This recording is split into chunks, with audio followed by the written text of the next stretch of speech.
So, ang technique na to ay tinatawag na sous vide technique. Ang temperature natin is 133 degrees Fahrenheit. Lulutuin natin to for about 3 to 4 hours. Ang purpose nito is so that perfect yung doneness ng steak natin. All we need to do after is to sear the meat. So, ginagawa to ng mga chefs sa mga restaurants para perfect yung steak nila. So, babalikan natin to in 4 hours.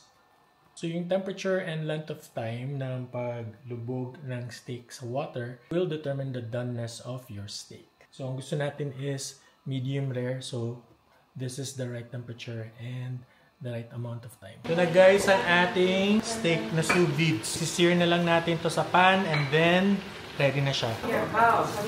Not you. So, I hindi. That's all. Ang pera.